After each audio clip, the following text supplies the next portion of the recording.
안녕하세요. 억울한 사람이 없는 정의로운 세상을 위한 현명한 TV의 허명환입니다.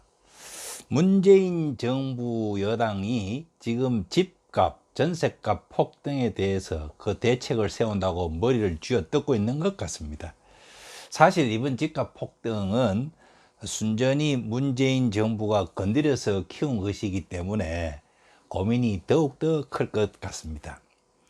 전세 그거 좋은 제도 아닙니다. 월세 괜찮습니다 하다가 혼났죠.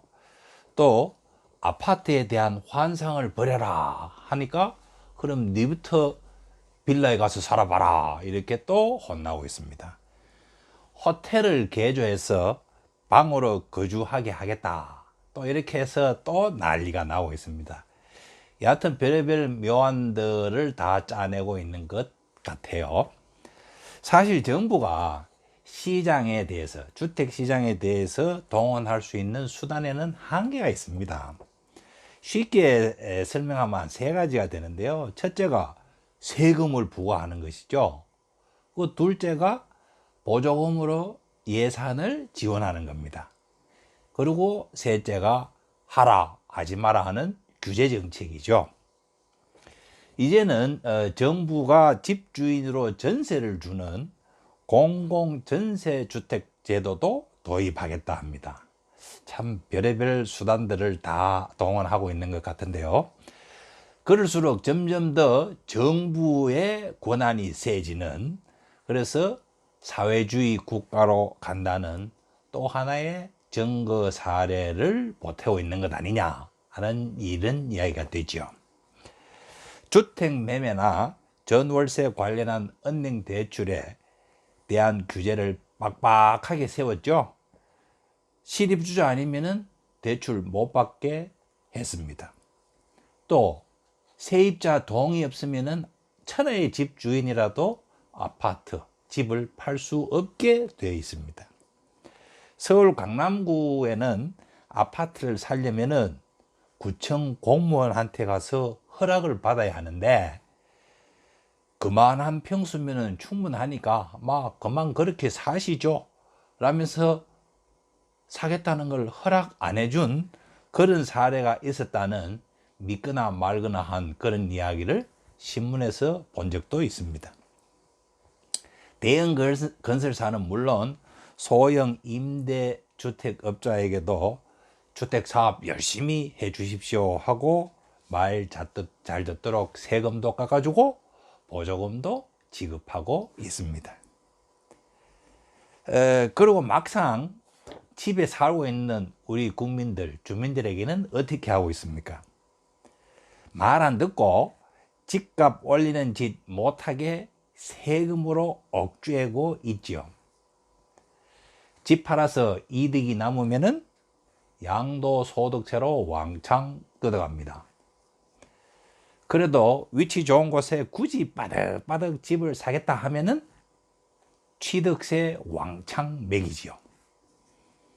그래서 슬쩍슬쩍 자식 명의로 사주거나 아니면은 자식한테 이전시키면은 증여세나 상속세 폭탄을 던져버립니다. 그래도 집값은 언젠간 오를 거야 하고 꿋꿋하게 버티고 살고 있자 하니까 이제는 주택 보유자에게 보유세를 또 왕창 부과하고 있죠. 최근 주택가격 파동으로 집값 오른 사람들 입이 쫙 벌어지고 있다 합니다. 서울 강남에는 한 채 20억에서 30억 원, 참 아파트 한 채가 20억에서 30억 원 하는 아파트가 절비하고, 강북에도 입지가 좋은 신축 아파트는 15억 원을 호가한답니다.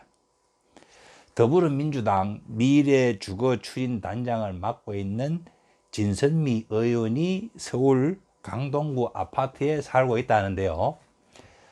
전세가 4억 원이었는데 소위 이 정부가 내세우는 임대차 3법 시행 이후 전세 가격이 8억 내지 9억으로 뛰었고, 그나마도 전세 물량이 씨가 말랐답니다.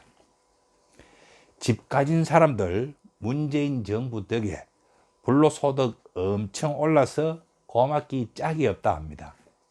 특히 강남에 아파트 가진 사람들은 덕을 많이 봤기 때문에 이 지역 주민들 중에 문재인 지지자로 돌아선 사람들이 많다라는 우스갯소리까지 나오고 있습니다. 하지만 집값이 올라 공시지가가 6억 원을 초과하다 보니까 그 유명한 종합부동산세를 두들겨 맞게 되었답니다. 평생 직장생활 열심히 하고 아들, 딸 시집 장가 보내고 그리고 연금으로 아파트 한 채에서 조용히 노후 생활을 보내고 있던 사람들 큰일 났습니다. 우선이야 집값 올랐다 해서 좋아했는데 종합부동산세 고지서를 이제 받았죠. 받아보니까 1년에 수백만 원 재산세 내는 것도 아껴야 할 판인데 수천만 원으로 세금이 급증해서 눈앞이 깜깜하답니다. 그것도 한 번 내면 끝입니까? 앞으로 매년 내야 되는데요. 그냥 내가 살던 집에서 살기 위해서는 종합부동산세를 내기 위해서 노년의 파출부나 아니면 대리기사를 뛰어서 돈을 벌어야 할 그럴 상황이 되었답니다. 그래서 내다 팔고 차라리 서울 근교나 지방에 내려가서 살려고 해도 그나마 지금 잘 팔리지를 않고 있죠. 팔고 사는 가운데서 양도소득세나 취득세 이 세금 왕창 뜯기는 거는 이제는 뭐 어쩔 수 없는 거 아니냐 하는 이 체념 상태죠. 그 소위 말하는 부동산 거지 뭐 수억대 부동산을 가지고 있지만 호주머니에는 현금이 없는 부동산 거지가 현실화되고 있다는 것이죠. 자식에게 일찌감치 상속주려 해도 상속세가 적게는 한 6, 7천만 원, 많게는 2억 원이나 10억 원, 뭐 집값에 따라 달라지겠지만 이렇게 상속세를 내야 하기 때문에 상속도 엄두를 못 낸답니다. 그냥 소시민으로 살고 있는데 그런 큰 돈이 현금이 어디 있습니까? 그러다 보니까 차라리 공공기관에 기부하거나 그게 낫겠죠. 차라리 기회 뿌리든지 아니면은 소유권 지분을 가지고 가십시오 하고 이렇게 상속세를 대납해야 될 경우가 늘어나고 있죠. 결국 뭡니까? 국가만 점점 부자가 되어가고 있습니다. 정부 통계에 의하면은 근로자의 47% 정도, 일하는 사람 다가 아니고 47% 정도, 거의 반이죠. 그리고 자영업자의 68% 정도가 소득세를 전혀 안 낸답니다. 법인을 설립해서 사업하시는 분들 진짜 애국자들이죠.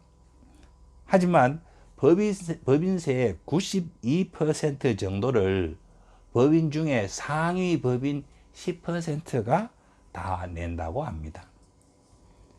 세금이라야 그저 담배 필 때 내는 담배 소비세, 자동차 타고 다닌다고 자동차세, 그리고 술 밥값이나 쇼핑할 때 내는 부가가치세 정도 내고 사는 사람들이 대부분이라는 이야기죠. 그러니까 세금 올려라 하지 세금 올린다고 걱정할 턱이 없죠.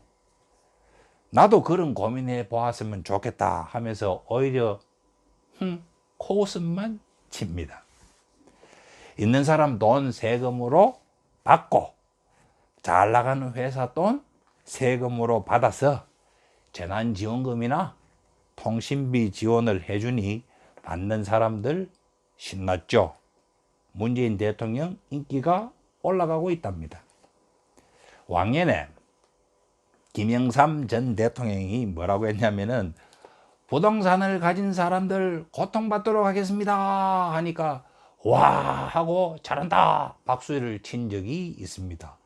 제가 공직에 있을 때 그 당시였는데요.